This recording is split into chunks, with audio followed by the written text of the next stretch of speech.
All right, so we'll just do this and screen recording as well.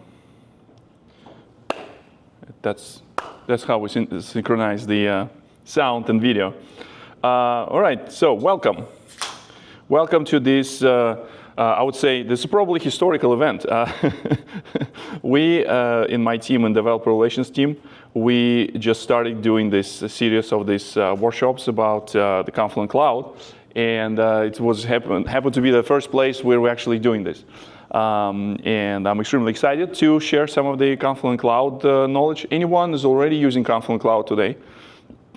Okay, a few people. Okay, it's a question to you, why are you here? So in this presentation workshop, it's going to be hands-on workshop where you can learn some of the practical things. One of the things that I also want to show how the platform has everything from perspective of data ingestion, data processing, data storage, so you can have inspiration for your projects, what's possible to do at the Confluent Cloud.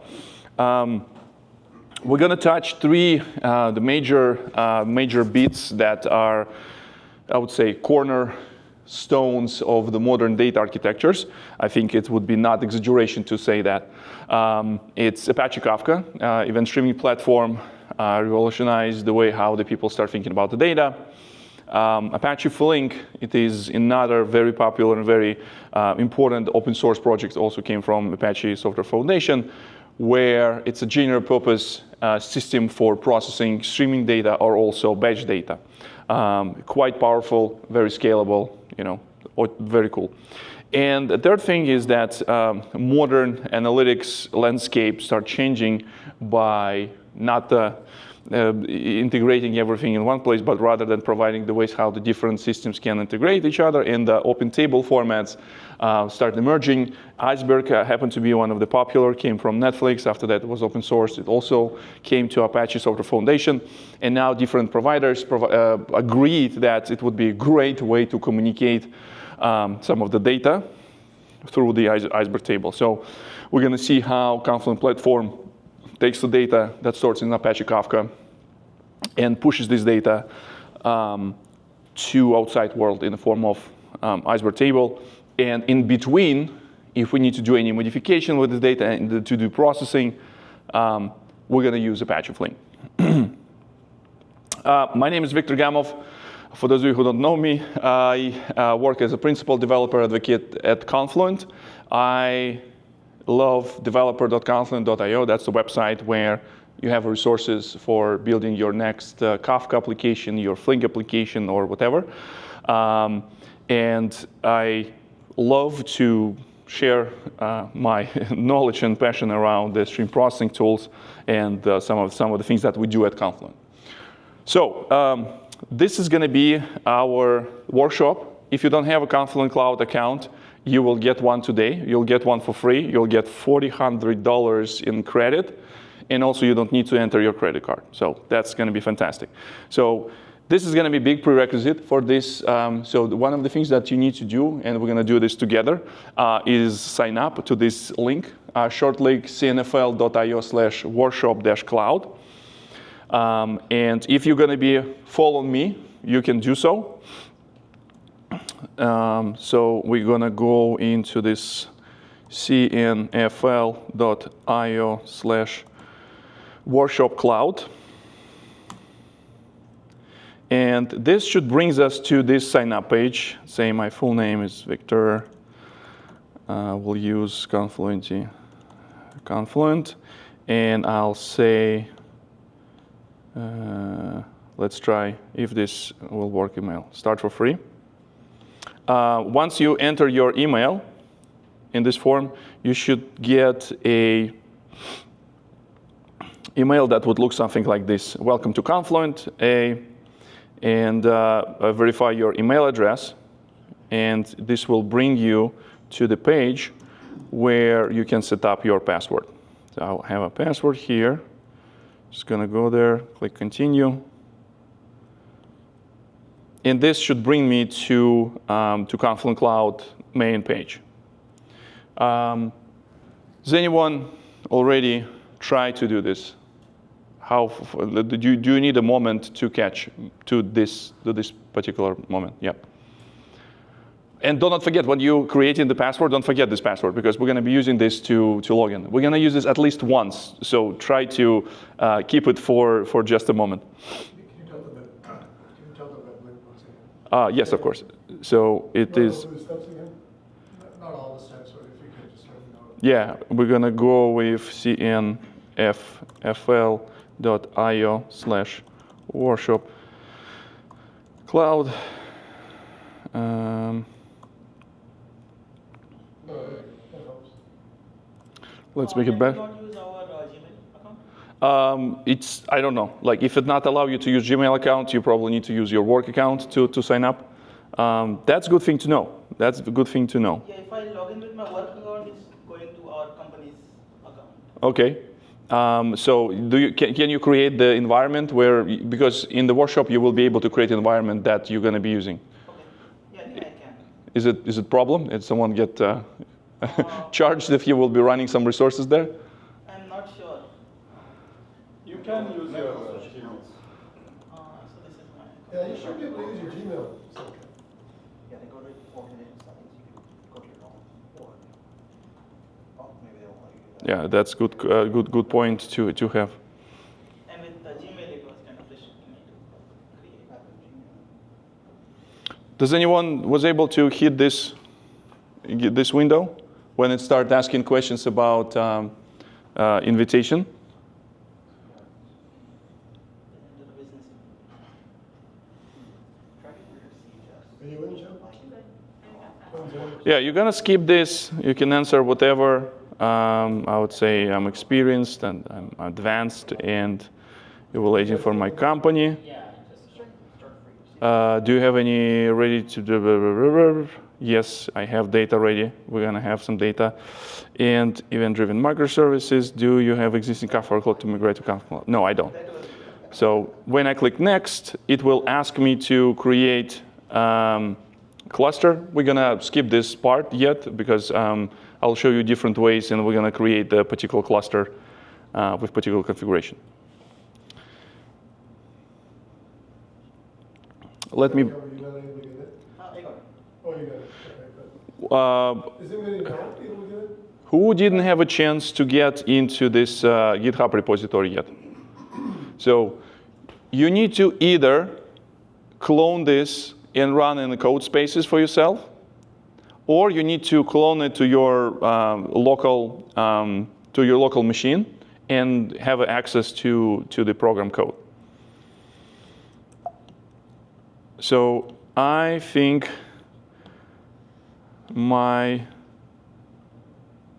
let me see if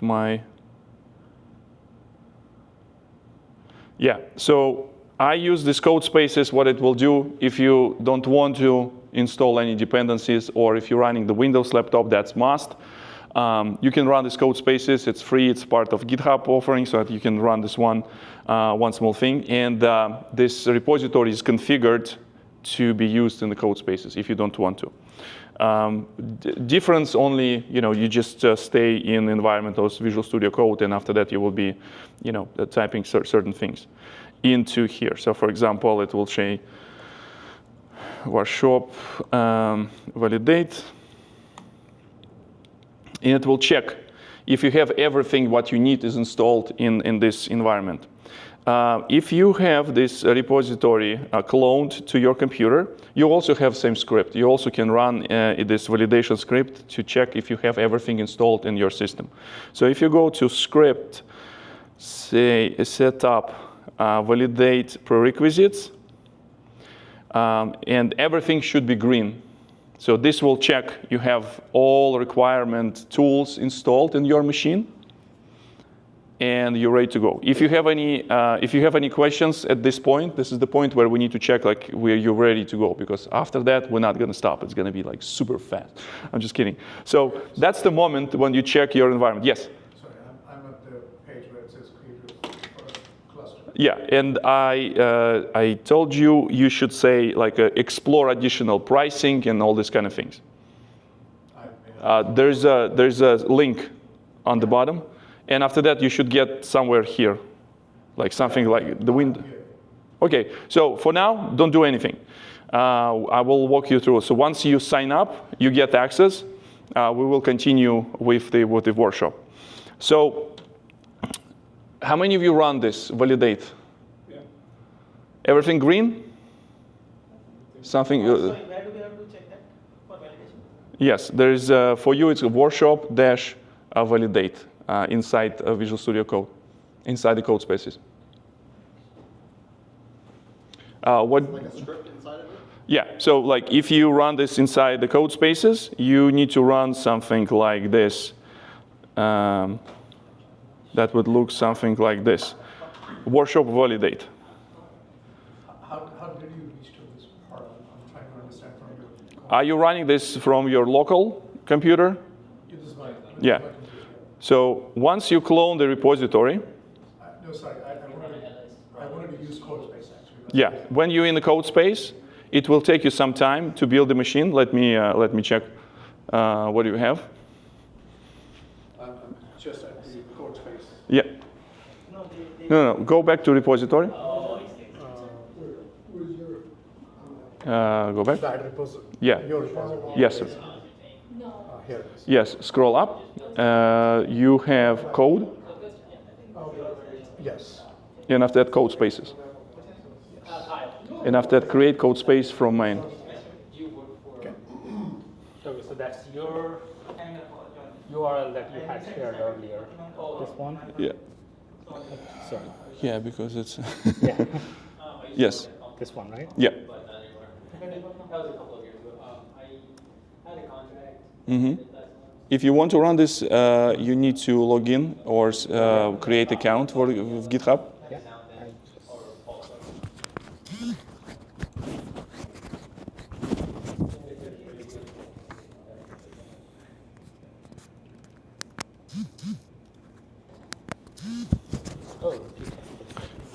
Okay. Pins all set up. Yeah. What you As soon said? as VS Code is not installed.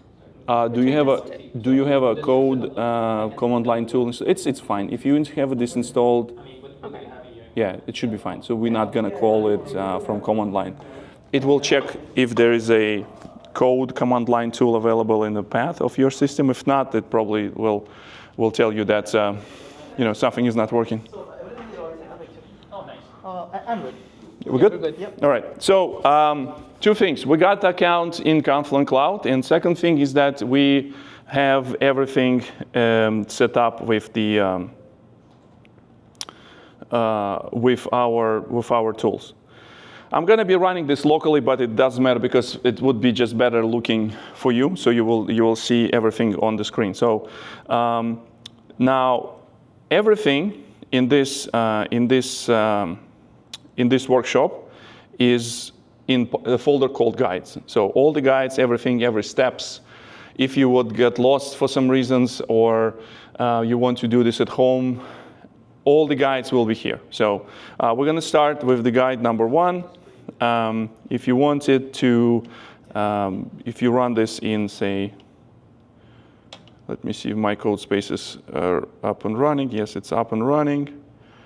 So I will go into also guides, and there would be setup guide, and I can select the preview. So it will not give you. It'll give you a nice and rendered random file that you can execute now.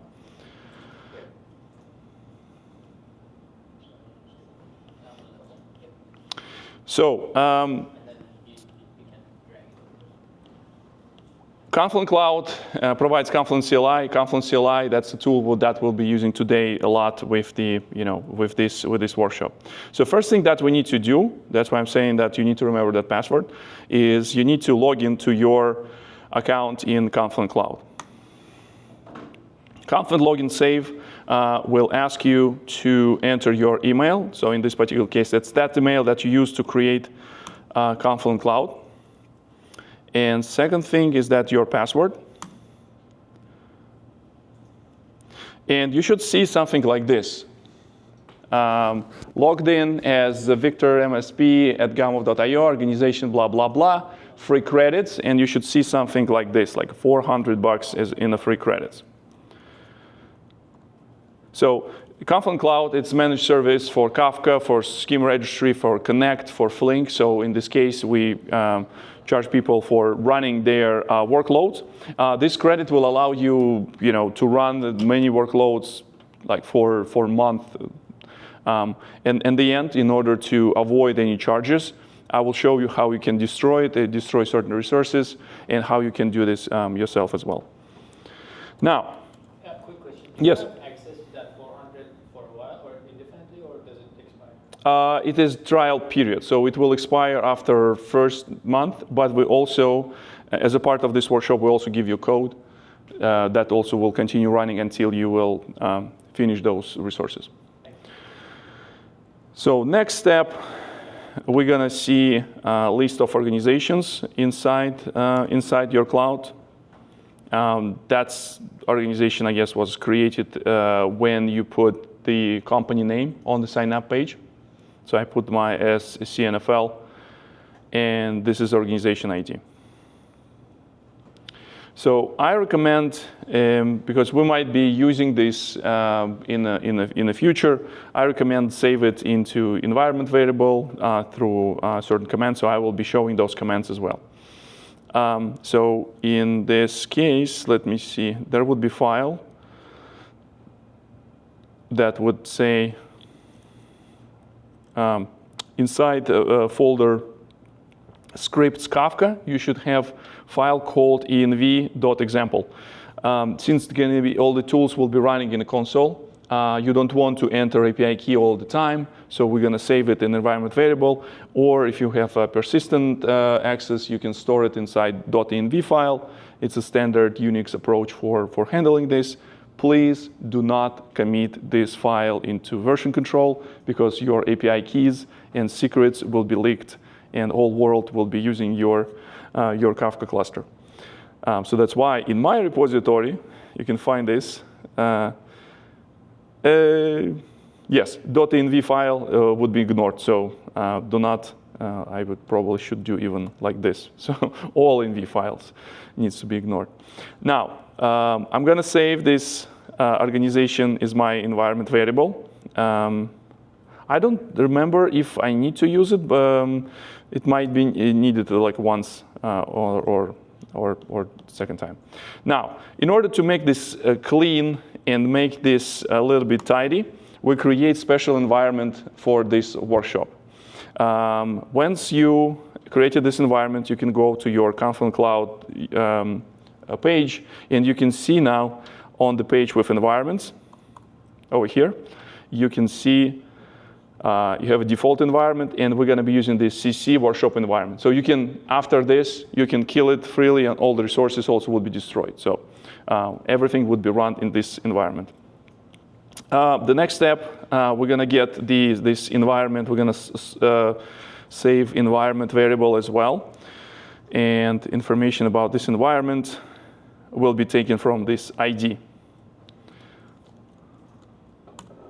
So, and if I will run this env, so I already have some organization ID, the environment ID, so some of the things that will use these API keys. Now, and after that, the one last step before, in order to, all the resources will be created in this environment, so we need to go and say, use this environment. So in my case, if I run the list of environments again,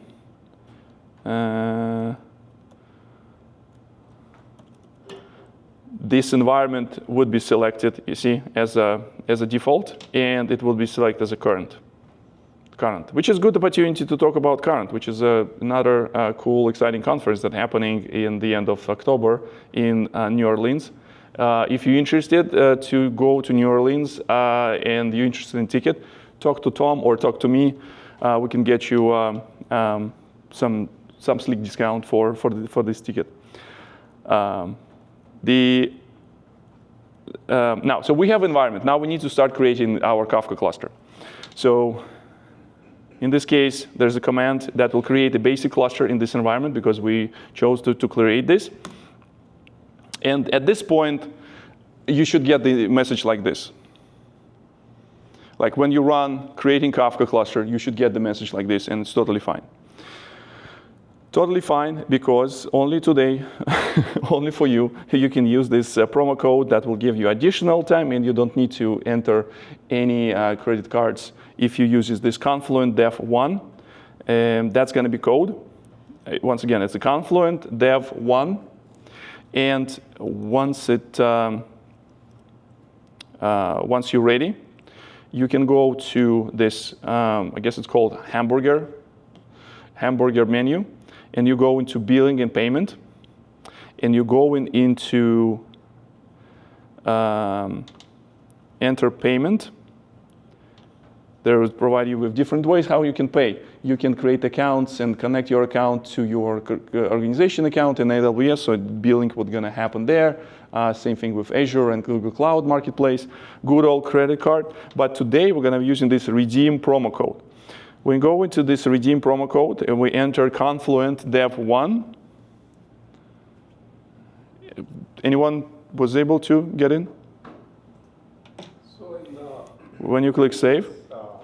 Environment, is it not allowing to copy paste? Which one? I think it's like a browser setting to allow it to see what you have on your clipboard. Does right click work? Sometimes it's in the. Now try it. Okay. Does it work? Does it work? Okay, that's so it was blocking. Okay. Yep. I was not seeing. So when you click redeem code, nothing going to happen. But if you get back to console and try to create the cluster again, Kafka create cluster, workshop cluster. We're going to be using AWS and region US1 and type of basic. So basic cluster is basic cluster for the intensive purposes for this workshop. It would be more than enough. And now you should see something like this. So now you have a Kafka cluster ready to roll, like in the seconds with the Confluent Cloud. Anyone have problems at this point? When there's problems, when the people are quiet, it's two things. It's everything clear or nothing is clear. And because the people are quiet, it's not clear which one is which. So just talk to me. We have a very intimate setting, so I can provide you my undivided attention at any moment of time. So we have plenty of time to talk about things, and we have plenty of time. Yeah. Can I take it a step back? Looks like we need to wait for code spaces for that gentleman. I want to create few things here until the end of this section, and after that I will show you some slides. You can relax, drink water, grab a pizza and things like that. So we created cluster. We'll be using this when I run this list of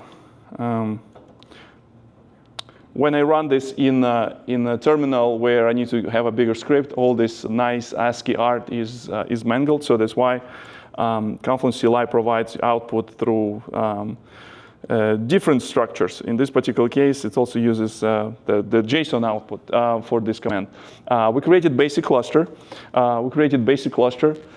In AWS with ES East 1 with single zone availability, and now most importantly, status is up. So Kafka is ready to do the rocking, and this is the URL that you need to get to the cluster.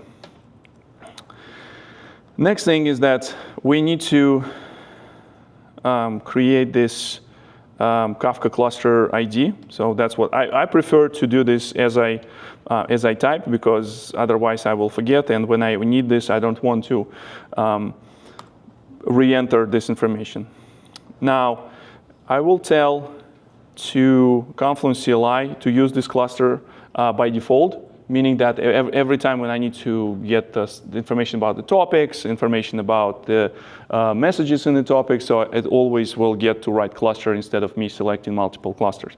It's not the problem when you have like this setup like this. We have one environment, one cluster, and everything is easy. But I have a account where I have multiple environments, and this is where things can get tricky, especially if it's your organization environment, and you're creating some resources on production cluster all of a sudden. So Now, and in this case, let's see if the describe works correctly.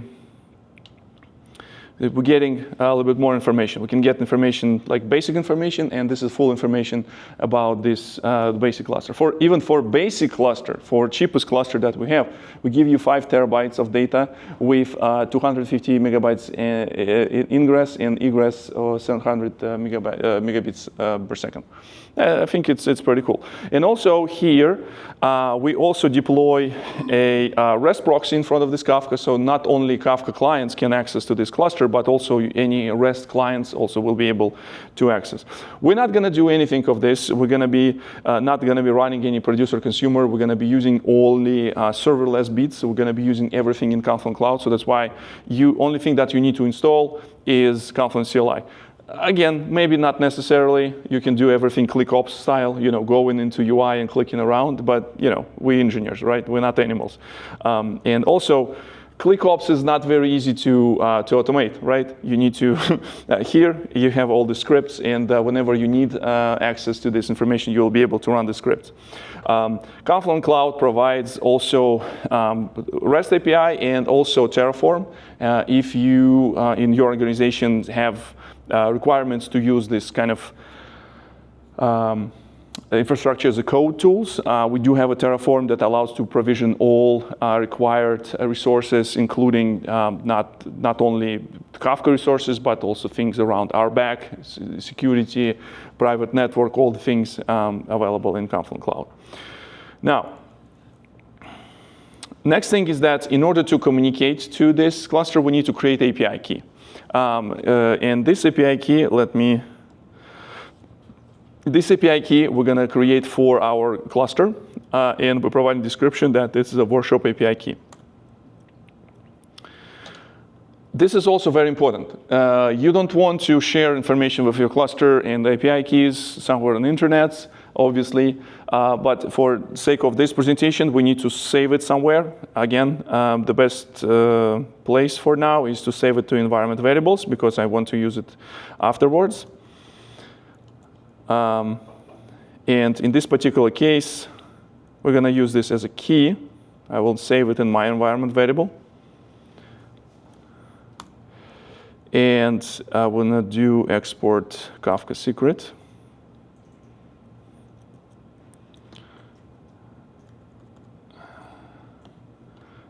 Only recently, like you can notice that secret now looks very interesting, specifically because there is a CFLT prefix. So that's why we can always tell when we see leaked secrets and leaked keys in some sort of the data leaks that people commit these keys on GitHub. We know that, okay, it's Confluent Cloud and it's compromised. We need to kill it like on our side. So, so don't do that. Like, don't commit your keys, API keys, into GitHub.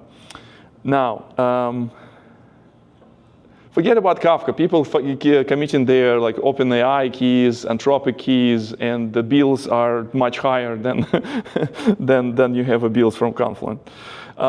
Now, in this case, in order to again simplify communications between CLI and our Kafka cluster, we need to use this API key. We just created API key. We stored it locally. And now we can connect to this. We need to use this command called use.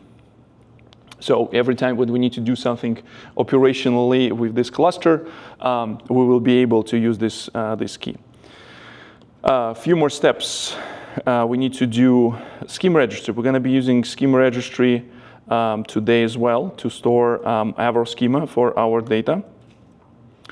I will save my schema registry API key. Resource not found. What? Because I am too fast. I am too fast. So we're getting the information about the schema registry. When you're creating Kafka cluster in Confluent Cloud, you also have this, what we called a data governance package. When we created this cluster, basic cluster by default has essential data governance package, meaning that there would be schema registry that would be run alongside with your Kafka cluster. And in this case, this schema registry has this ID that I need to also save. in my environment variable. Oof. Is it a shared cluster, Victor? Basic clusters are part of our how we call it, multi-tenant architecture. Yes, so it is not shared, it's multi-tenant. The schema registry though, is that also like a shared one, or is it like when I spin up a basic cluster, it creates a small like schema registry cluster Yeah. next to it, or is that also shared? It's easier to start like separate schema registry cluster than in Kafka. What we can do in the multi-tenant environment, we can pre-provision some of the bits, and that's why startup time is super fast, because we just need to quickly allocate resources. Schema registry, it's just a REST service. It's also not big of a problem to start another process. So it would be much difficult to have cluster of schema registers and after that like slice and dice it. So no, it's a separate process, separate endpoint and all these things. So we're getting this schema registry. Now I need to create keys for this. And also I will be saving those schema registry key, API key, and secret.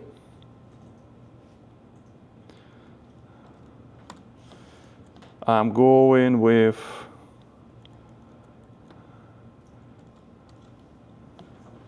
this. Now, important point, everything what you can do in Confluent Cloud can be done through UI, CLI, or through API. Things what I just did with API keys, you can always go here to the Confluent Cloud UI. You can go to this API keys section from this menu. You go this API keys, and you will see all the API keys that you can create. So as you can see here, we have created 2 pairs of key and secret, one for Kafka and one for schema registry. That's what you can see right now. And the last step, what we need to do is to create keys for our Tableflow. Tableflow, it's a new service in Confluent Cloud that allows to, yes? How do these API keys expire? Good question. I don't know. They should expire, but I don't think we set up expiration for those keys. Boom, boom, boom. Let's see. Created, let's modify it. I don't. Because I have keys that for 3 years I've been using. Let me see. There's a feature that you can rotate those automatically. You can create new API key. You can say my account. You can say Kafka cluster, environment. Let's see. Cluster, next. Yeah, I don't think we have ability to set download. That's a very good question. I need to check with how we can go with the key management. Recently I set up that on myself with Terraform. Terraform I set up. It's a good way to do it. Yeah. So in Terraform, just delete the key, get a new key, and update all environments and bounce environments. Like There's if. a way to do that in Terraform, like a rotation feature or something like that. Yeah, they don't expire. I just did that. Yeah. So now for Tableflow, same thing. Like we need to store these API keys for this, and we're gonna copy it from here. Also, this command, this API create key, this command can output everything in JSON, so you can have some sort of kind of like a JQ pipe where you can extract key and values and assign this. I intentionally didn't want to do this for this workshop, so less magic, so you understand all the steps that we do in here. And now, last one. Now, Tableflow and this list of things should give you empty one. Now, if you want to save everything, what we just were doing, again, I do have example of environment file that all this, that's how it looks like. And what you can do, in this particular case, if you run env command, you will get output for all environment variables available in this terminal, so where you can go and just copy and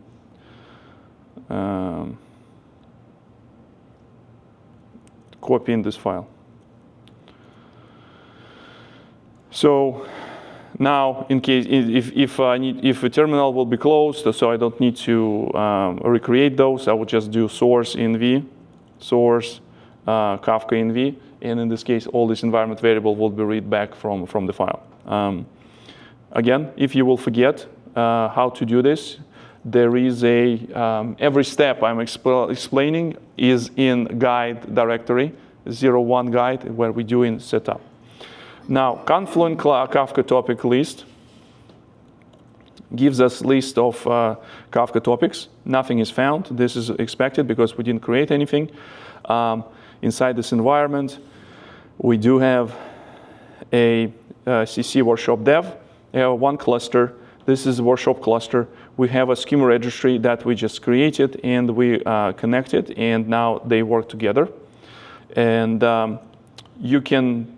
That's kind of like at the end of every guide section, you'll have like a self-check, like learning thing. I don't know how they call it these days. When checklist of the things that we done and the things what we save. We do have validated that we have environment one way or another. We do have tools installed. We do have the DuckDB installed. We created keys, and we're ready to roll. Now, one last thing before we jump into the next session. Confluent Cloud CLI. So Confluent extension for Visual Studio Code. So this is extension, it's open source extension developed by Confluent. It works not only with Confluent Cloud, it works with any Kafka implementation. It works with open source Kafka. It works with the Confluent Cloud, Confluent platform. Works with Red Panda. Works with WarpStream. So this extension for Visual Studio Code allows you to, be happy in the world of, Kafka development. So in this particular case, I click this button to log into my Confluent Cloud account, and this is what I will see. So it will ask me if if this Visual Studio Code will connect to my Confluent account. And now I should see in this Visual Studio Code, I should see my Kafka cluster here in my CC workshop environment. I do have a cluster, schema registry. So it's good to go. And when I go to Kafka cluster, refresh the list of topics, there's no topics here. Nothing is here. I'm going to go to schema registry. There's no schemas. We're good to go. All right. I will give you 5 minutes to grab a snack, and I'll talk quickly about Kafka, and we continue with building some of the workshop. So 5 minutes until. What is it? 6:18. And I will check that everyone is in the good hands. Everyone is set up, cluster, ready to roll. Even my Windows people. So there's a .env file that has like everything, or like this one.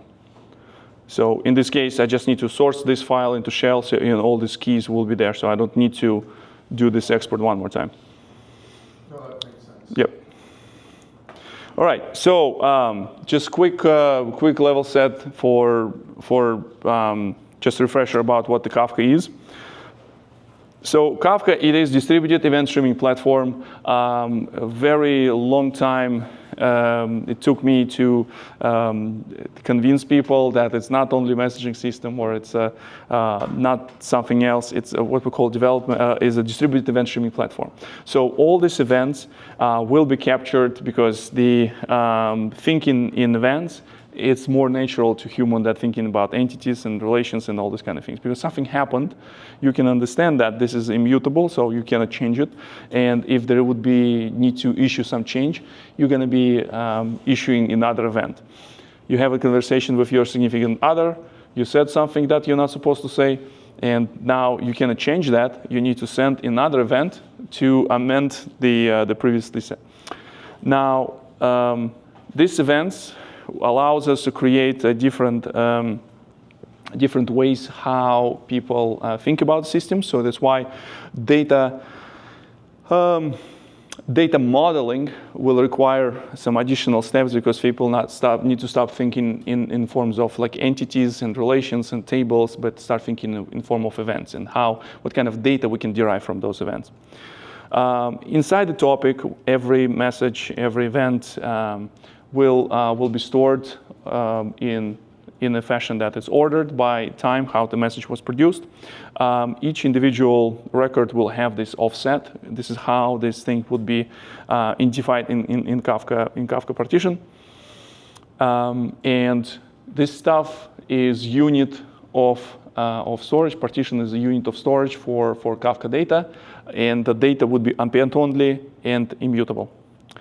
If we're going to be drilling down inside the topics will contain multiple partitions, and that partitions actually units of storage inside the topics. And if you have a message with key, all these messages with the same key or same hash of the key will end up on the same partition. If you don't have a key for the message, everything would be round robin, and it would be spread across multiple partitions. Partitions allow us to think about scalability aspect, so we can scale consumption by increasing number of partitions in our Kafka topic. But also, Kafka has ability to replicate some of the data across multiple different brokers. It's called replication, or replication factor that we're configuring. And when, in case of one of the broker will go down, we still have a replicas of this data stored somewhere else in this particular case on the different other nodes. And in this case, some of the brokers that will have replicas will take over, and data will continue to be served to consumers or to consumers. Yeah. Now, Kafka itself is a distributed system. And you usually either deploy it yourself using managed service. We're going to be using managed service. But there's plenty of things. Kafka really doesn't care about your data. So inside the Kafka, everything stores inside like a bytes. And Kafka doesn't do any attempt to understand what kind of data you have there. It's just the bytes. Kafka doesn't do any serialization, deserialization. So that's why Kafka is super fast on the consumption, because those messages would be streamed from socket when they come over the network directly into the file storage, and they will not be stored inside JVM, so it will not cause any additional garbage collection policy, things like that. Now, in order to make sense of some data, for Kafka it doesn't matter. It matters only for producer and consumers. Your producers will care what kind of data they'll write inside the Kafka. Your consumers care how to read those data. And in order to producer and consumer to agree on the format, there should be some centralized repository for this data. And the scheme registry is the add-on that runs together with Kafka. It uses Kafka as a storage, but also store information about individual messages. We're going to be using this schema, and I'll show you how it can be used in Confluent Cloud. In order to get data from somewhere else, we're going to be using data from CryptoCoin exchange, and we're going to store this inside the Kafka. And in order to other components of Confluent Cloud to use this data, we're going to infer the schema, and through the schema, other components like a Flink and Tableflow will be able to read this data and make this data available for consumption. The information about schemas is stored inside the schema registry, but technically they will be stored in a special topic called schema inside the Kafka. We're not exposing this topic into Confluent Cloud, but if you will be running open source version of Kafka in schema registry, you will be able to see special topic called _schemas. When the consumer will be reading data from Kafka, it reads the message, find this, we call it magical byte, like the first byte of the message that will identify ID of the schema. Consumer will go to schema registry, retrieve the schema from this message from the schema registry, and after that make sense of these bytes that come from the Kafka. Same thing with producer, because producer, when it created this message, it also created a schema stored inside the schema registry, so consumer can read that. The biggest question of how to get data, and even when you sign up for Confluent Cloud, one of the things that you said, do you have already data that you want to put inside the Kafka? And through the framework called Kafka Connect, there is right now virtually okay, let's put it this way. So there's a virtually like very small amount of the systems that you cannot put in Kafka, but majority of the systems exist these days: database, messaging systems, API systems, SAP, Salesforce, whatever, have some sort of connections to Kafka through technology called Kafka Connect. And it has a ton of different connectors. We're going to be using one simple connector. I was thinking, actually, I was debating, like, what would be better for people in the audience if we're going to be using real data or some sort of like a data-generated data. So I decided, okay, we're going to be using some of the real data. We're going to be using data from crypto exchange, and we're going to store this information about different coins, and this data will be coming real-time-ish, because I don't want to abuse their service because it gives it away for free. At least once a minute we're going to be getting batch of prices for different Bitcoin, Ethereum, and some other Solana, and some other coins that we'll be using. But if you go to Confluent Cloud and you go to this clusters here and you go into connectors, you'll see a ton of managed connectors that you can use today. I'm already tired to scroll, and it's not even end. My browser already struggling to figure out how many connectors on this page, and it's not ending. So what I'm saying that, like, virtually any database, existing database, can bring data in one form or another, either from Kafka or to Kafka. We're going to be using this connector called HTTP connector, HTTP source connector. This is what we're going to be using. This connector allows us to connect to REST endpoint. And we're going to return to Flink in a moment. Now, for this, we already finished our guide number 1. So we're going to skipping the guide number 1. For practical part now, if we go to guide number 2, Kafka hands-on guide number 2, when you open this file, there's also there's a button over here that will render preview, so it will look nice. So it would look like this. So in this case, we're gonna set up a connector. We're gonna see how the data will be flowing in. I'll show you different tools available, how you can consume this data from Kafka topic, and see what kind of data we have there. And yeah. So for simplicity, to check everything is working, we're going to be creating some of these topics using Confluent CLI. Confluent CLI allows us to create these topics. We're going to start with the crypto prices. Number of partitions 3. It can be 33. It's just up to you. It's some good number that allows to scale our consumption. Maybe we have consumers that will be having more than 3 consumer group, more than 3 consumers in the consumer group. Another thing is that I mentioned that Kafka, yes? Sorry, can you like, how do we decide, you mentioned create 3 partitions. Yes. In a prod kind of setup or in a practical setup, how do you decide how many partitions? What is the criteria? Yeah. You mentioned something about consumer and consumer group. Yeah. Can you elaborate a little bit? Yeah. So when we were talking about partitions inside the Kafka topic, so the partitions will define 2 things. First of all is how data would be spread across multiple nodes. It's on the production side of things. So with single producer allows a single partition. You can have a topic with one single partition. And in this case, there are some cases where you need to preserve a very strong ordering. You're trying to get transaction from mainframe, and there's a very strong ordering. You don't know what kind of key to choose. So that's why you have one single partition inside. So in this case, producer will be producing data in one partition, and only one consumer and consumer group will be able to read this data. Now, if you want to increase a level of parallelism during read the data, during the consumption of this data, you want to start thinking about how you want to scale your consumers, specifically consumers inside one consumer group. Consumer group will be defined some sort of use case or application. And you can have multiple consumers as part of one consumer group. Imagine, okay, imagine we have a baby bird, like baby birds, 3 baby birds sitting inside the nest.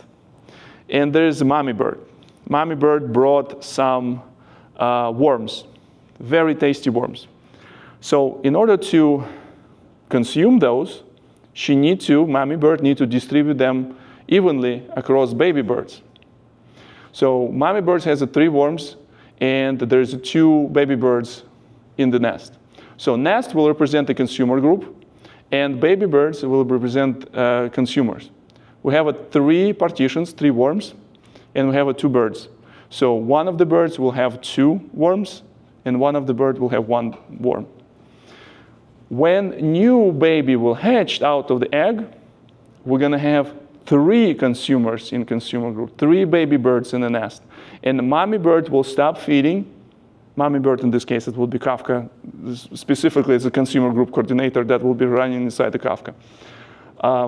Mommy bird needs to stop feeding. It distributes these 3 worms across 3 baby birds. If another baby bird were hatched, what's going to happen? There won't be any more worms till the time that there is new worms. So that means you need a new partition. Not necessarily. You will be starving. That's it. Because there's no. Just be. You cannot make up the partition out of the blue. Yeah. So same thing with the partitions. Yeah. So you want to let the rule of thumb, like all these jokes aside, you want to. I think it's better over provision a little bit, because it gives you a little bit headroom for the future. When you provision topic, when you're creating topics, you need to choose number of partitions. If you not sure how many consumers you're going to be using, create 3, create 5, create 7. Don't create 1, unless you're doing some local development and you're running this in one node and you do like very specific use case. And only when you have a good idea what going to be message rate you want to consume, there are tools that allow you to test this. Built in Kafka. You can have a Kafka performance for consumer, Kafka performance tool for producer, so you can know for the certain message sizes, for the certain number of partitions, you will get X number of throughput for consumption for the messages. Create this relatively not small, 6, 9, 12, it's a good number. And it's not affect any other performance. But if I go with your example that you're showing on the screen right now, which seems to be a best case or a simplified way, is there a replication factor which is coming into the picture? We're not putting this replication factor in this picture yet. Replication factor comes like here. So all these 3 partitions, P1, P2, P0, P1, P2, they will have its own replicas that will be stored in the different brokers. Here is only kind of like a logic partition. So in Kafka, if you go to, say, topic, I have a commands. You can run all these commands here. So let me create rest of the topics here. Good questions. We have another thing that we can define the configuration, the cleanup policy. So we can have a compacted topic, and if there's come price alert with the same price, it will expire or it will be overwritten of the particular key. Sorry, you use the word compacted topic. Does that mean that you need some kind of compaction algorithm or something? So compaction is not what you think it is. So compaction in this particular case meaning that we're reducing number of messages with the same key. Kafka doesn't care. You can put the multiple messages with the same key, but there's a different logic how you're going to be handling those. Sometimes you need to only store the latest and greatest value. So in this particular case, I'm creating a topic called latest prices that will be storing only latest and greatest price. Every time when you try to read from this topic, it only will contain latest and greatest price, even though this topic has some messages, some of the price messages for Bitcoin that will include previously available price and things like that. But because it has the policy of compaction, Kafka asynchronously will compact and will remove those messages from Kafka topic.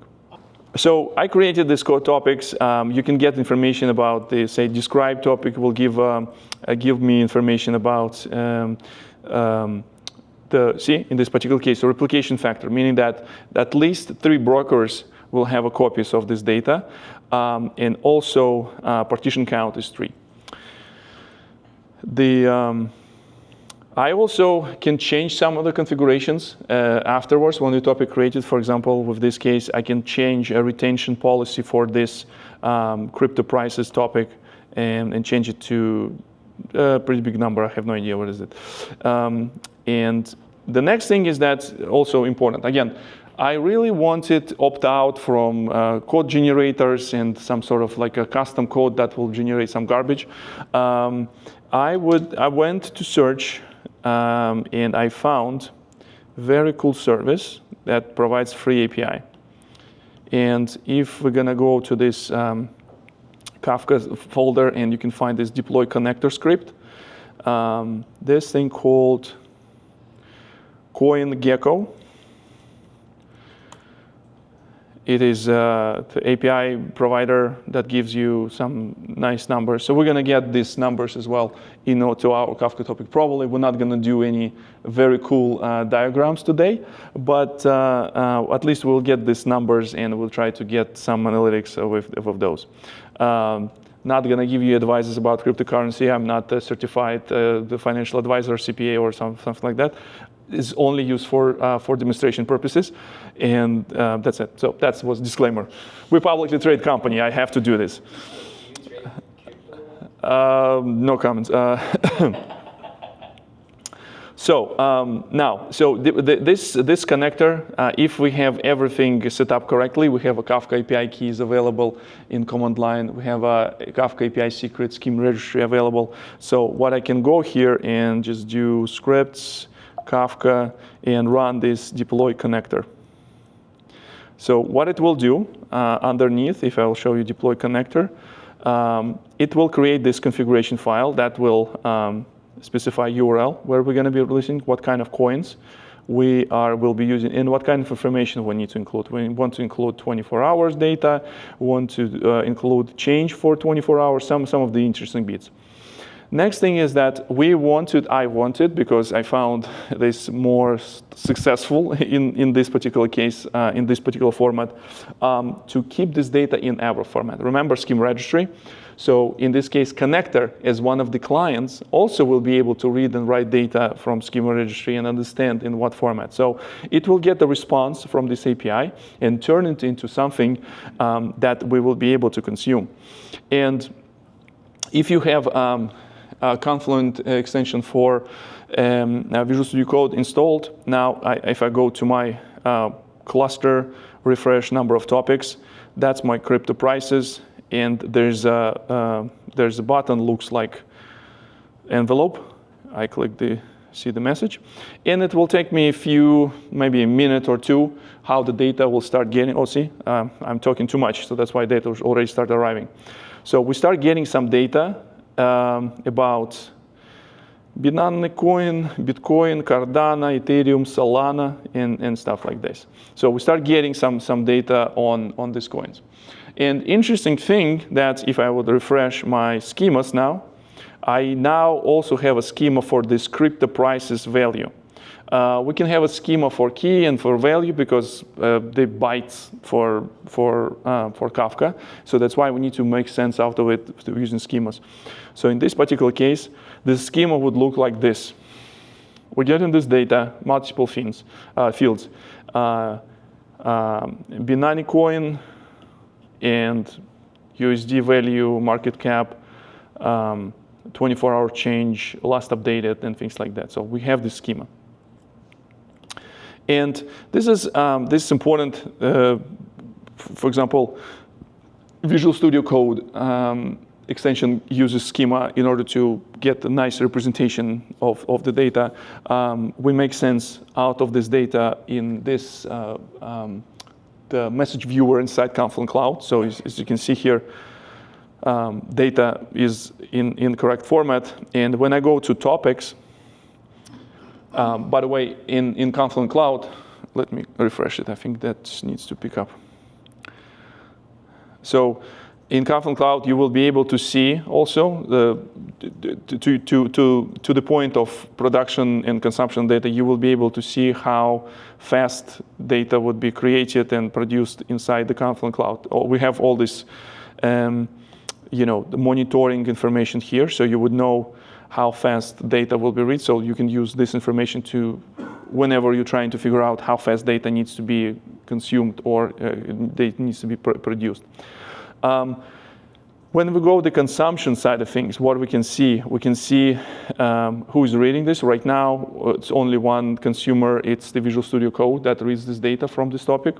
And consumer lag, that's the value difference between top, like high watermark inside the topic, and the offset that particular consumer is reading. This is a very interesting metric if you're trying to understand how real time is your real time, how far behind your consumers inside reading this data from the topic. If the consumer lag is 0, meaning that the message takes virtually no time to be consumed, your consumers are not backed up, and everything is great. Another cool feature here in Confluent Cloud, it's called stream lineage. So when you will be running this you're trying to understand many streams of data coming into your system, you will be able to understand how data will be distributed. So in this particular case, information about crypto prices coming for connector, and we can see like how much data is coming in, bytes out, and things like that. So anyone try to run the connector? Okay, so now this is the also most important point, because without the data, we will not be able to do anything cool next. So we need to get this data, we get these crypto prices, and they will start, piling up.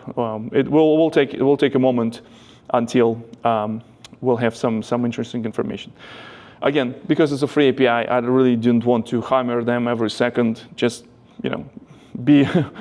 want to be nice with them.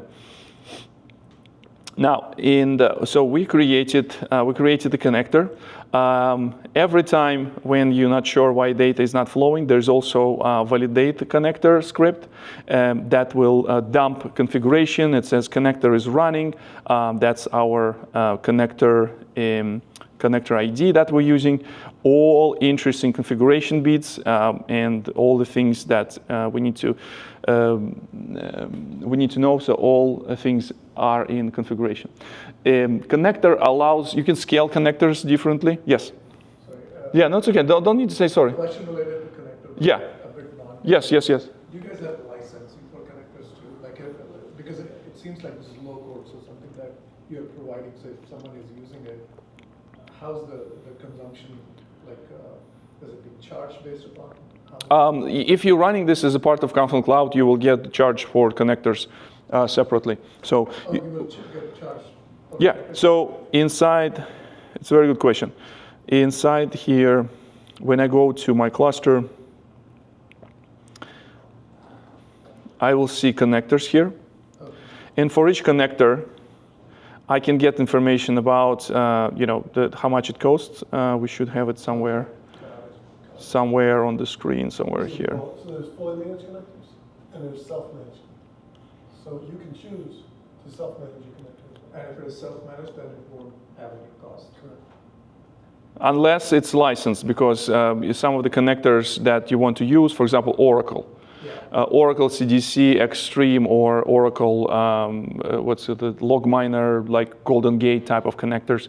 You need to have license for Oracle, for CDC, and for Confluent connector. I was more or less interested in RabbitMQ connectors. Yeah, so RabbitMQ, so the easiest way for you is to go to confluent.io/hub. And this is the place where the search engine for your connectors, and you go here and say RabbitMQ. And there's two types of connectors. We have a source and sink connector, meaning that sink connector gets the data from the Kafka and dumps it into Rabbit, and we have a source connector that reads data from Rabbit and dumps into Kafka. So that's the difference. And also, so if you go into source connector, and it has three options. It will give you ability to do self-hosted. That's what Thomas mentioned. Like you can run this yourself, but it is licensed by Confluent, so you need to get a license to run this connector. It's enterprise supported. It has a Confluent license. Now, if you're running this with Confluent platform, it will be part of the Confluent platform. But for Confluent platform, you also need to have license. For Confluent Cloud, I think it would be most economical way, because we're going to run the connector and it's not that expensive. Thanks. Yeah, and all you can get this information here. So when I created this with API, when I created this with the UI, in the very end, when you run the connector, you will get the approximate price, how much it will cost you. And also here you can say Rabbit, and you can go with the where's the RabbitMQ? See all connectors. That's weird. It should be. Maybe I should go Rabbit. It should be here. Latching out view instructions. Maybe it requires different cluster. I don't know. Oh, different kind of cluster? Yeah, I mean, like maybe it's no. It says like create Kafka cluster, add connector, select your connector, RabbitMQ source. Interesting. I think it is maybe because I created basic. Do you have a filter on by any chance in your view? No, I don't think so. Sometimes there's that little thing that. Yeah, here it is. There's another button that was hidden by. Oh, so up there on the filter button? Yeah. So if you go to connector, add connector. And this is how you get a Rabbit sync and you have a source. You're configuring to what topic you will be writing this thing, configuring, sizing. It will tell you how many. We can scale it. We can do like multiple connectors running and stuff like that. Now, so we have data. Data is coming in. Now, data will look in this format. We're going to use Visual Studio Code to consume this data. Also, you can use Confluent Cloud CLI. Confluent CLI also has a consumption to read this data. You can use any Kafka tool to connect to Confluent Cloud and get information from Kafka topic. Now, we're done with our connector. We have a data. Everyone running, getting data in their topics and stuff like that. If you don't, I encourage you to do. If you don't want to do this right now, I encourage you to do this later, but still to understand how data will flow. Now, the next step. I will speed up a little bit because we're getting the 30 minutes until the end. Now, we have data inside the Kafka. And now you know there's connectors that allow you to get data in and get data out to some other system. Now, and this will create additional infrastructure. Say if you want to query this stream, how you can do this. You need to either rely on tools that allows you to write these queries, or maybe using some sort of like a streaming database that will read Kafka topic, and after that you can build like a materialized view on top of this. We start thinking about this, how we can provide the nice way for expose Kafka data through the standard tools. And it turns out that there's a pretty good format that's very suitable for this. It's called Apache Iceberg. So how about we have this data, certain Kafka topics, how we can expose this in an Iceberg table.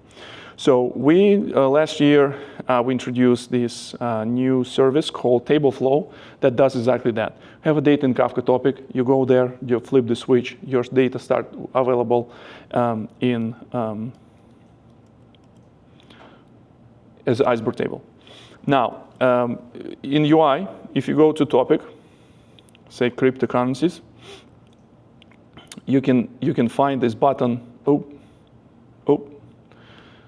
enable Tableflow. It will ask you what kind of format and what kind of storage. Meaning that Tableflow will, so Iceberg, it is not a query engine. It's a storage mechanism. So, or I would say that even like a metadata system that have information about how the data would be stored. Because data will be stored in the Parquet files, and this metadata needs to provide idea how to find this, how to query this. And after that, we can use whatever query engine supports Iceberg to query this data. People like to use Snowflake, Databricks, Athena in AWS. We're not going to be that crazy. We're going to use small pocket database called DuckDB. DuckDB supports connection to Iceberg catalog, and we're going to be using this as our query engine. We're going to use this with command line, and we're going into this. We're saying Tableflow topic enable. So we enable Tableflow on the crypto properties for the Kafka cluster. We're going to be using our own Confluent. We're going to be manage my storage. If you want to run this in enterprise setting, you might have your own S3 account. You will be able to store the data in your account. So we're not going to be owning this data, and you will be able to connect any source. So in this case, I'm creating this Tableflow.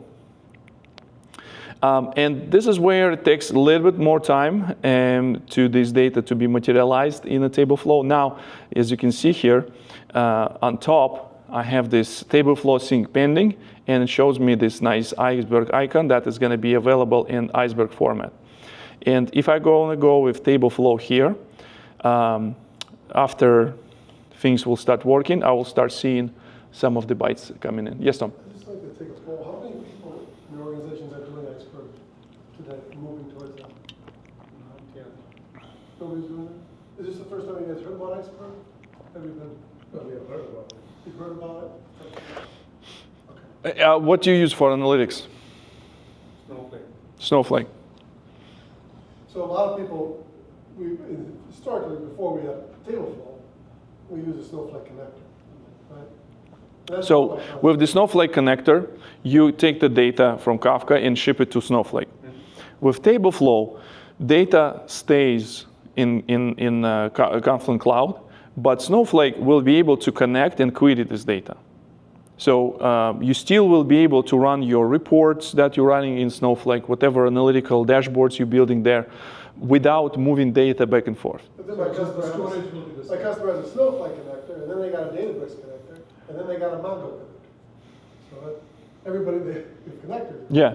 And what this is doing is simplifying. Yeah, and for us, it's really a no-brainer if you're going to be using Snowflake connector. Most likely you will be using managed connector. But Tableflow makes things simpler because you will be able to connect Snowflake, Databricks directly to this Iceberg table. The same way how I would connect my local DuckDB in a second to this Tableflow. Very good information. Actually, this is something I think I can leverage it immediately. Yeah. If you're using Databricks, we do have their native format support. Databricks has this Delta format. We also support Delta format inside Confluent Cloud, so you will be able to connect. Customers are going is it takes out the connector cost. It takes out the Spark code that they were doing to do a denormalization for that and get it in there, which was a pain in the butt for them. Yeah. And it also does the networking, it simplifies the networking costs. So it takes out 3 different costs with one click of a button. And the fact that Snowflake can still take this data, that's actually, they can just pull it, they have a connector? They have Polaris, which is their Iceberg format in Okay. Snowflake. Databricks has Delta Lake. And then we also have AWS Glue, so yeah. And I can store this data in S3? Yes. Yes. So when I selected this, right now it uses storage type managed, meaning that the Confluent will be running this. But if you configure In a Tableflow, say we do have a topic, say price alerts. If I will enable Tableflow, we can see, that's another like important reminder that schema is important, because Tableflow also will use schema that's stored in schema registry to define the table formats. So you don't need to, make it. When the schema would change, the schema evolution also will be propagated to Iceberg tables as well. I mean, probably the fact that we are all used to Snowflake. Snowflake has something similar. They introduced it like Snowflake pipe, some piping or Snowpipe stream. Snowpipe, so that they can handle this schema evolution. But like in my organization, dealing with Snowflake is always like a pain. We don't know what is happening. Yeah. So this will be definitely a. We also can do it the Snowpipe stream without Tableflow, but people are doing this because they have multiple, like you said, multiple data sets that will use these things. Very good thing. So yeah, let's try to connect this to not a Snowflake, but at least like something small. So I'm going to be using this DuckDB to create this database. DuckDB also has UI. It's pretty awesome. Now, because I ran this multiple times on my computer, I already have those things saved here. If you're running this for the first time, what you need to do is to create this plus button. In this case, this is where you're going to be typing your SQL queries. And in order to connect this query engine that DuckDB has to Tableflow, we need to do a few things. First thing is that we need to create a secret that will include information from our Tableflow API key and secret. Remember that thing that we created on previous steps. And this is my API key. So I'm replacing here, and that's my API secret. So if I'm converting a topic to Tableflow format, does that increase the cost or something on the? Tableflow has its own price tag. Yes. Okay. Now we need to specify endpoint. This endpoint is very easy to infer, but we're not gonna show you a very shortcut. Essentially, the way how it does it works like this: Tableflow.region, where your Kafka cluster is deployed, your cloud provider, Confluent Cloud, Iceberg catalog organization, that's your organization, environment, and your environment. We have this information. I showed this how to get this information, but essentially there's a shortcut.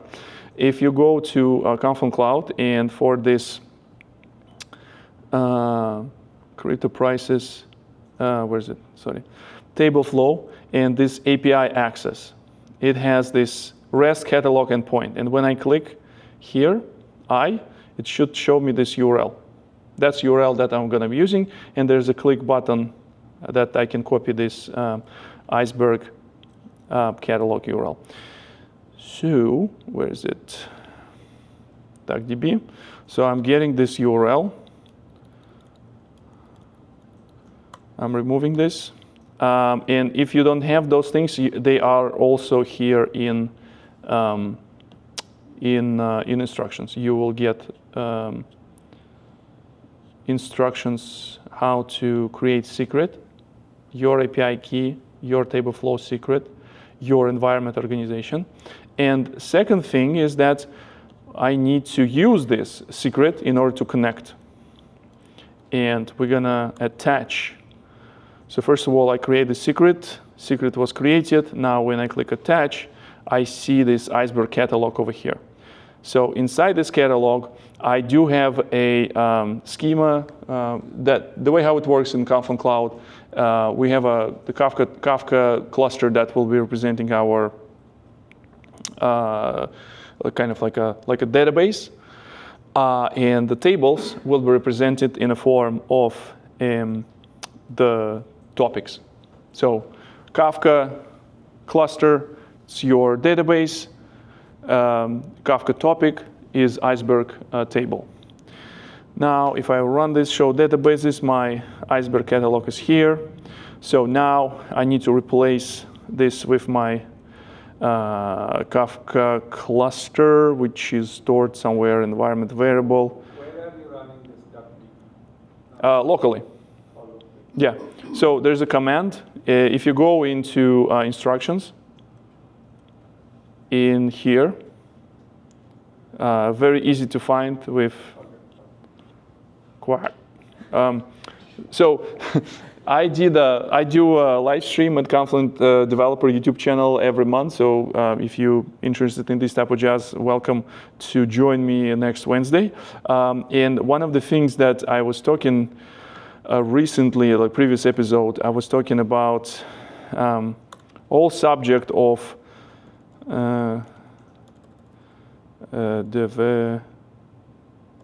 developer.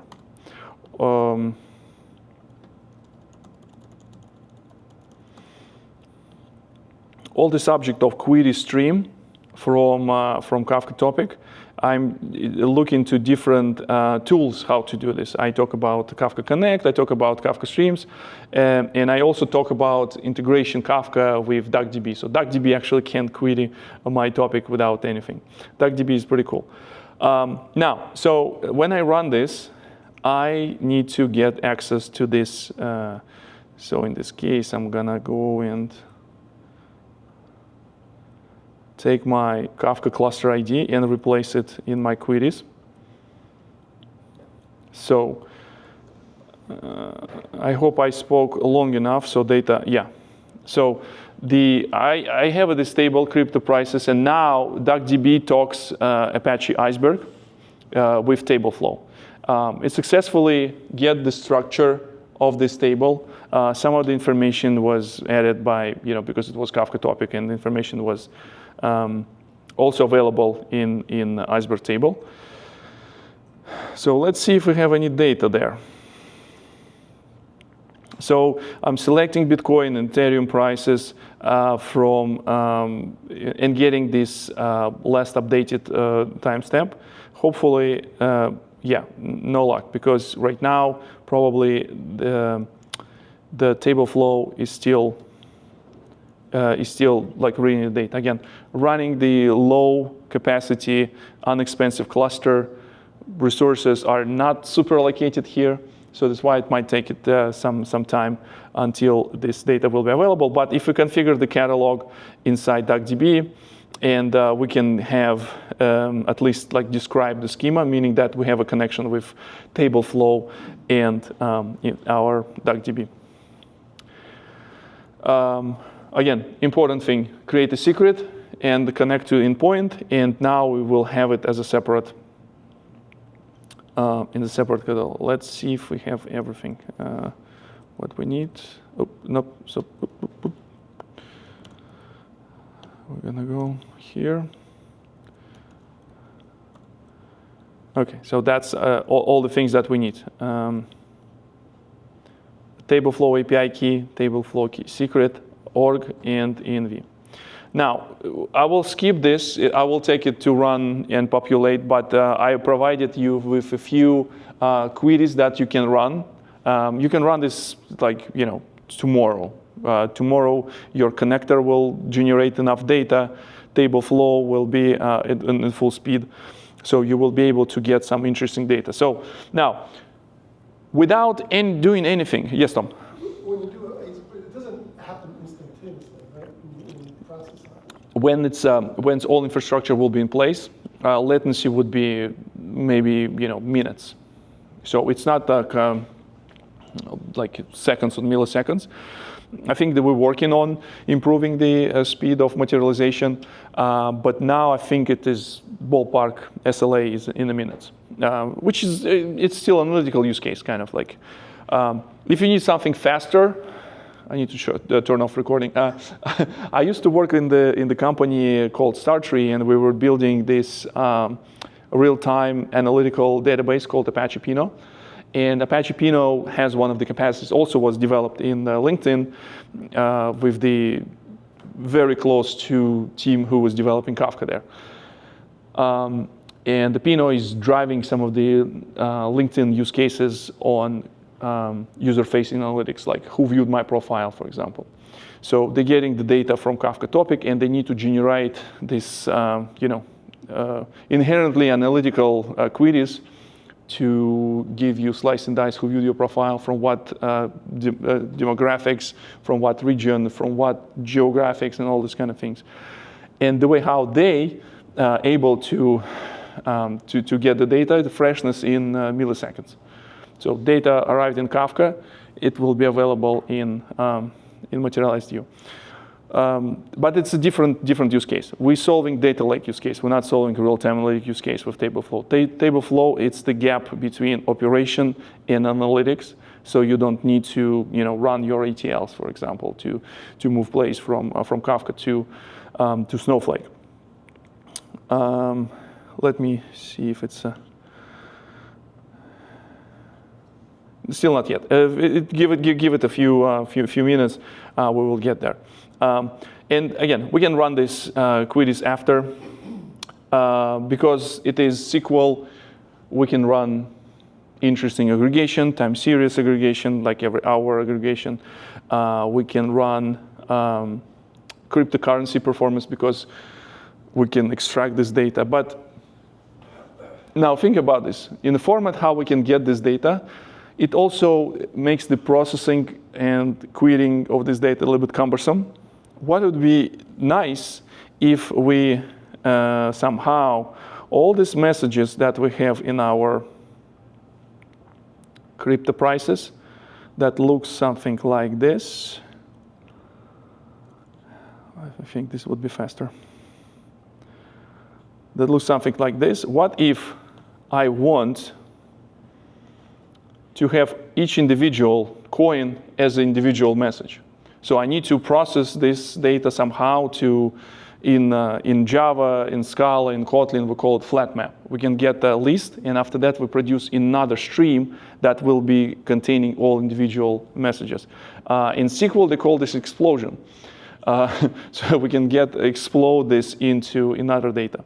Now, we're not going to do this in DuckDB and Iceberg. We're going to do this closer to our data because we don't want to move data back and forth. So this is where we're going to go into route of stream processing. And next step, we're going to go. Does anyone need a break? I'm trying to fit into 2 hours so we can have some time after if we need to cover some other subjects. Okay? Now, we're going into route of Flink. I will say a few words about Apache Flink, and we're going to go with the practical aspect. It's a framework for doing distributed processing. Flink, it's a general purpose framework. It doesn't require Kafka. It works great with Kafka, but it does require Kafka. You can slice and dice your files using Flink. Flink has connectors for also many different systems, native connectors or through Kafka. If you don't have a native connector for Flink, you can use Kafka connector for Flink, and this is how we can get the data into Flink. Flink provides the unified APIs when we need to deal with unbounded streams. So like, for example, these prices, they just coming in, and when you need to do something with this data. Or we need to do files. We need to do files processing, and it's a bounded stream of data. And API would be the same in order we want to process this. Flink has an ecosystem on its own. Like I said, Flink has connectors that allows to bring data into Flink and read data out of Flink. Flink is it is a JVM-based system. So naturally, there's a Java API allows you to write. It's called the data stream API. It has a Python API, that allows you to write Python scripts and execute them inside the Flink, and allows you to do SQL as well. In Confluent Cloud, we only allow you to do SQL, and also we provide APIs for Java and Python. That's called Table API. It's not like a data stream API, but it's API that exists to create and operate in the world of tables. having tables in Flink and having SQL in Flink doesn't make Flink a database. Flink, it's a general purpose. Once again, it's a framework and distributed processing engine that allows you to write processing functions using SQL as a DSL for this. Different levels of APIs provide you with different layers of flexibility, but also like complexity of the code. So Flink SQL that we're going to be using in Confluent Cloud, we're going to manage everything. We're going to manage all infrastructure, how these Flink statements will be running, how we're going to scale them, how we're going to be recovering them in case something will fail. You can connect to Confluent Cloud any Flink cluster and still use table API, data stream API. You can write your own things, but still using same data, same benefits from Confluent Cloud. Flink SQL provides a standard compliant SQL engine for defining some sort of like a transformations and data processing things. And it is part of Apache Flink. In Confluent Cloud, we have some extensions that allows you to do more than that. For example, we do have recently started adding more features in integration with like LLMs. We do have support for defining the connection to model and use model inference in your stream processing jobs, integrate with OpenAI, Anthropic, Amazon Bedrock, and whatever you have. We're not going to do this. We're not going to do any of this. We're going to do like very simple things so you will understand what you can do, what's possible. As a next step, I'll tell you where you can look for new things and if you decide to do the AI stuff with the Confluent. It's not database. Flink, it is a stream processing engine, has a SQL, and the database, I think there's one of the things missing is that you need to have some sort of like a persistent materialized view, which is Flink is open source trying to do. But no, it's not database. One of the things that we're going to do as a starter, we're going to define a Flink compute pool. So in the real world, you will have a Flink job manager, task manager, some distributed things that will be sending jobs and things will be processing. In Confluent Cloud, we have this concept of compute pool. So I need to create a compute pool for my Flink jobs because this is something that would be running next to Kafka. To your question, it is something that runs not as a part of collocated environment or multi-tenant environment. It runs on infrastructure itself, so the Flink will be used to execute the queries. But it also needs to be run close to your data. So that's why it's a region ES1 cloud AWS, because we don't want to do cross-region traffic because it's going to be expensive. This is the same, like in the underlying infrastructure, it runs within the same network. Yes. So inside my environment, now I do have. Now I have a Kafka cluster. Now I have a Flink compute pool, and I do have a scheme registry now is built in here. So all in the same kind of. Yeah, and they have a close connection, so there's no like latencies to the network latency and things like that. Yeah. Now, getting compute pool, also saving Flink compute pool here as well. And it's going to be this.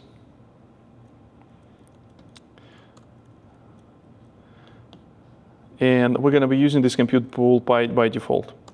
In compute pool, you can see there's you can have granular configuration for compute, like how many statements you will be running in one pool. Some of the statements will be heavier because it will require joins and all this kind of things. Some statements would be more lighter, so they might have less resources and things like that. Now, let's see if the compute pool fully provisioned and we can use it. So it's provisioned AWS. environment, working pool. Okay, we're ready to go. Now, in Confluent, you also can change configuration for your compute pool. For example, if you go to command Confluent Flink compute pool update, you can define max Confluent Flink units to run your queries. There's a few ways how you can interact with Flink. You can use Confluent Cloud UI. So when you're creating this, the workspace and compute pool, you can go and say open SQL environment, and it give you nice kind of the web interface that allows you to do. Confluent CLI also allows you to have a Flink shell. So we're going to do Confluent CLI.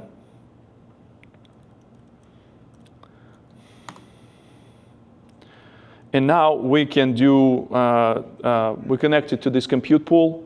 I can run commands like show tables. And the way how, again, Flink also infers Kafka topics, infers it as a tables. As you can see here, our Kafka topic, crypto prices, latest prices, and price alerts, they have a topics configured.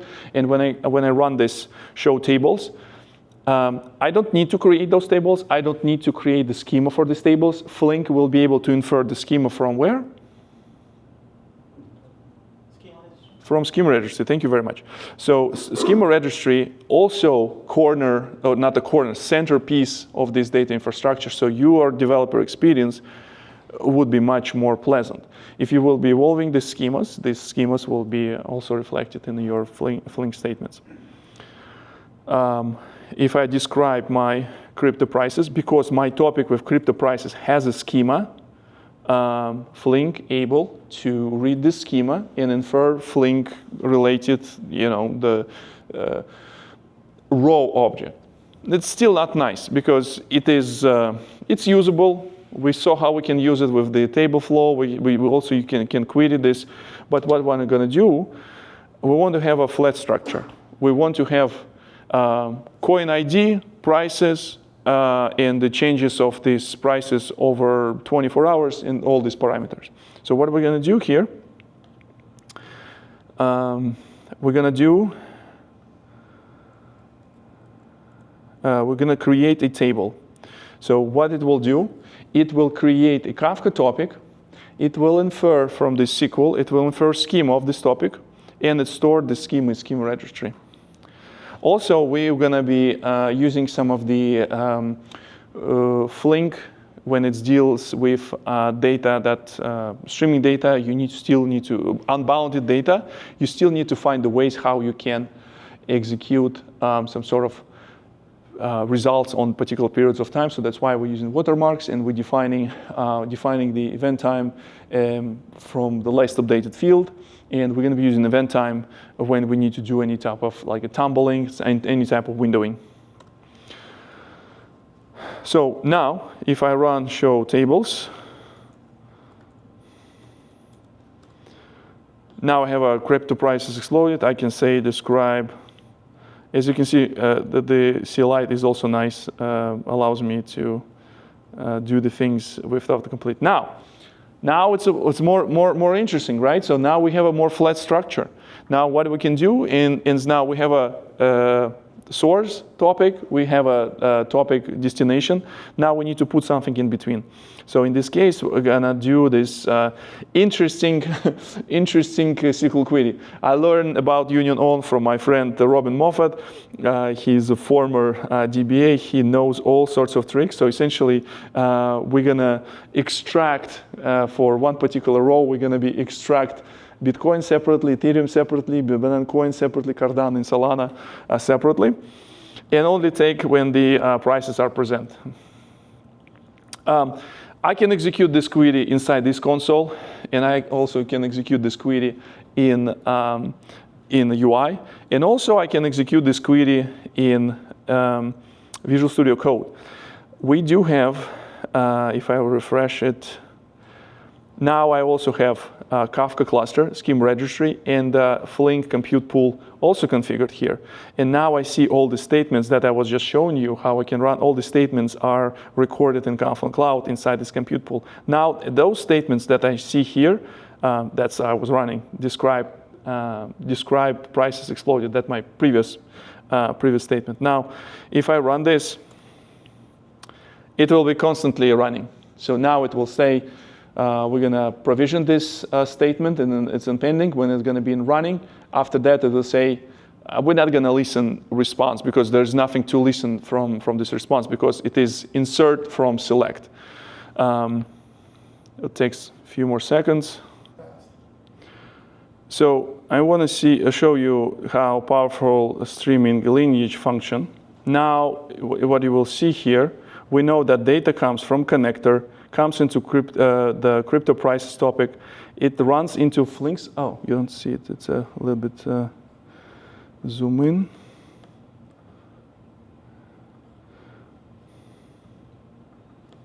So it allows me to. It's in real time. I didn't create this. It's based on the observability information available in Confluent Cloud. I now have visibility. Data comes into the connector. Into crypto prices, and after that it goes into Flink statement, and now it goes into, if I refresh it, crypto prices explode, again, has the average schema, all the messages, and now each individual record will have value of particular coin. Now it's all information about Ethereum. How cool is that? And again, nothing is running on my computer, everything is in cloud. Now, let me close this one. And also, like if I go refresh the statements, I see some of the statements are running. Now, this statement that I executed with insert from select, it will be running inside the Flink. I also can see different stats from this. I can see what kind of query this statement is running. So this is pretty powerful to see. So next step would be, so we have this data exploded. Now we can do some interesting things with this Flink. For example, we can get a live cryptocurrency prices from exploded data. So that's what we wanted. And again, I can run this inside here. And what this shell will show me, it showed me this view that's called changelog view. Because we do select, this select needs to be written somewhere, and it will be using my console to get output. So that's the real-time prices that came from this topic. And now we can have prices for individual coins in as an output, and this would be constantly running. As new data arrived, we have a new statement that will explode this, and this topic will be updated. I put few SQL queries. You can also play around and see what kind of things you can do here. For example, there's like compare current prices across cryptocurrencies, and we can also have some sort of trend. Last time when I was running this, this console crashed because of the emojis. Let's see if it's gonna crash this time. So in this case, we're checking if this price changed within 24 hours is positive, then it's trending up, and it's trending down, and crypto is going up, and that's a probably good thing. Say it again? Yeah, that's the real data. Yeah. So here's another example that I wanted to. Yeah, it's a real data. It comes from the cryptocurrency exchanges. Now, another thing is that I don't need to create a table with the structure. I can tell Flink to infer the structure of this table. So in this case, I can do this create table price alerts. See, I have a topic price alerts. I don't want to use this. Let me just kill it. I created this topic to demonstrate this. I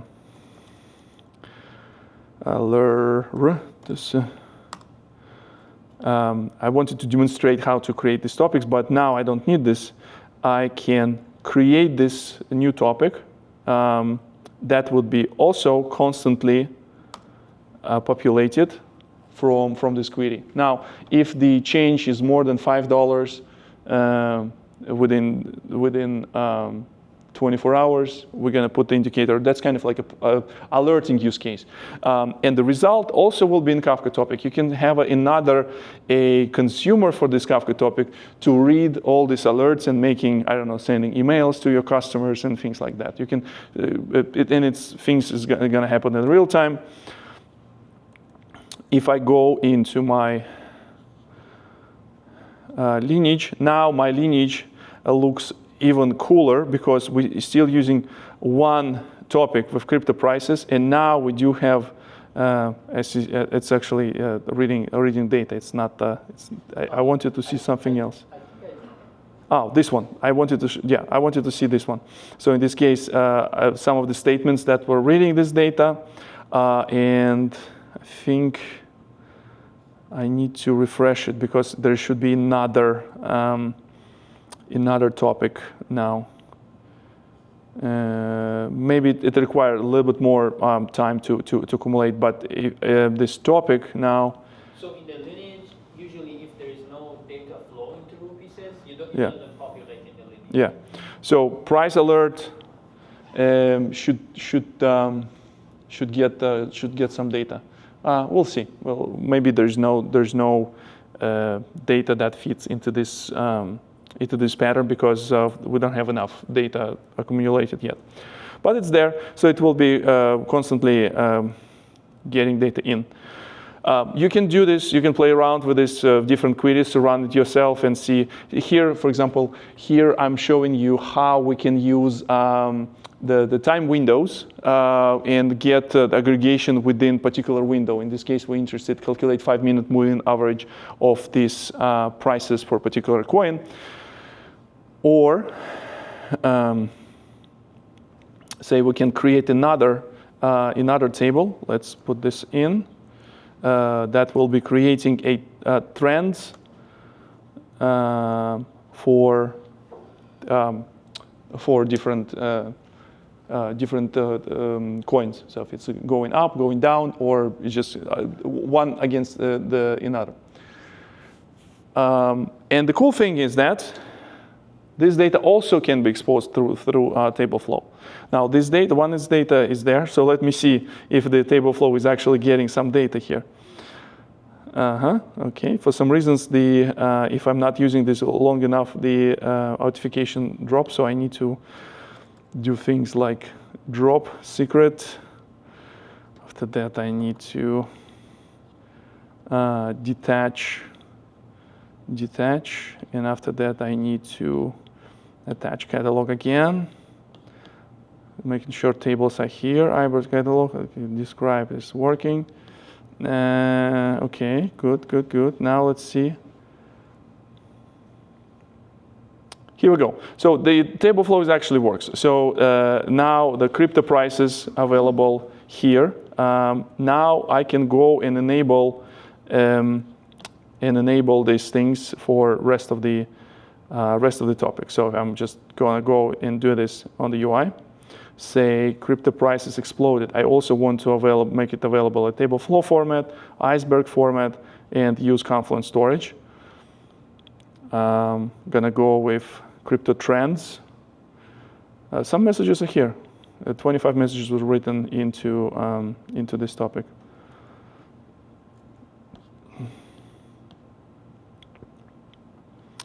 So let me run crypto trends and price alerts. Did I create this for price alerts? I created it for exploded. Price alerts, enable Tableflow. And also what I said, crypto trends, enable Tableflow. Now, if I'm gonna go back to my query, imagine it also will be your, Snowflake or whatever you query. We should be able to get this information if I just click refresh or something like that. Let's see if I can refresh. Iceberg catalog prices. So this thing should show me. That should show me some other other tables that are available through Tableflow. Sync is pending.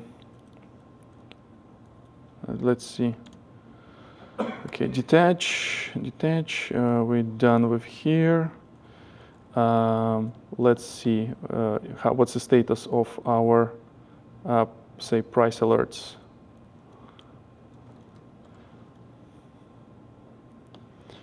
Running. Okay, so it looks like it's running. It will take some time to materialize those things into, and yeah, so these price alerts also should be available soonish on the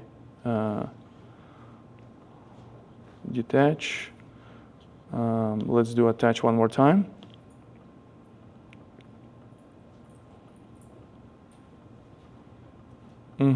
Now, all these tables that were available as a Kafka topics, now available as Iceberg tables, so I can perform any type of queries. Again, give it a couple hours maybe to accumulate, and after that you will be able to run all sorts of interesting queries that I have here in this document. Now, all picture is probably, let me see if the lineage still, yeah, that's something that I wanted to show you. Basically, that's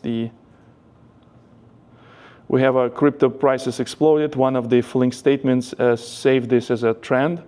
And now you can see how the data comes from the connector, goes into topic. Now Flink statement does explosion of the data, and from this we can create some additional data.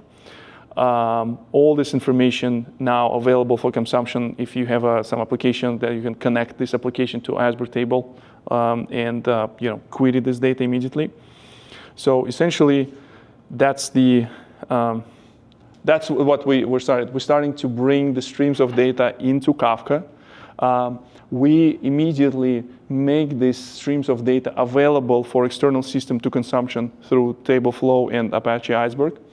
And also, we can put in between stream processing when we don't want to spend the time and do this like massaging of the data. We can prepare this data using Flink and also expose this data ready to use for your analytics, for your reporting, for other things. Now, very important. I know you're excited. I see it in your faces. You're excited to try some of the statements at home. When you're done with those statements, there's a very important chapter of this presentation. It's a whole section called Tear Down Resources. To get something to think about, I have a script that will eventually get you to the point that scripts, set up, validate, tear down. And it will show you resources and their cost. For example, you see our Flink compute pool has a high cost priority because it has a computation power there. We do have topics exposed. It uses storage. Storage are also expensive, so you can make sure that all these things also will be destroyed. Kafka cluster and some other API keys. The whole section goes step by step in showing you how you can tear down all these resources. Kill compute pool, stop all the statements will be executed. Kill connector, kill Kafka cluster, kill API keys. And after that, you can always come to this billing and payment section. Today, you have this 401 number of money, amount of money. Maybe tomorrow, when you will have updated information how much you spent. Right now, you didn't. It's on us. It's Confluent pays, play around, figure out. So there's no credit cards would be charged and all these things. That's you'll have your credits until next month. So if your money will burn faster, you will have less money. Otherwise, you will have ability to play around with this workshop, spend a little bit more time to understanding data. Data is in real time, real data, so you will be able to implement. Yes, please. Sorry. No, don't worry about If this. the cluster is just active, are you still going to be charging if there's nothing being stored? Cluster charge is active because cluster is managing storage. We charge for storage for Kafka cluster, so it needs to be running. Yeah. So those things are now you have it. You can bring any data into Kafka world using connectors or producer and consumers. You can process this data using Flink. You can make this available again through the connector. There's again check my videos about the how to query stream, or you can use this with Apache Iceberg. I think I'm available for a few more questions, but I think the workshop officially is over. I hope you learned something. I hope you're excited about some of the things that you can build with these things. I see you're excited about Tableflow. Yeah. So with this, my name is Victor Gamov, and as always, have a nice day.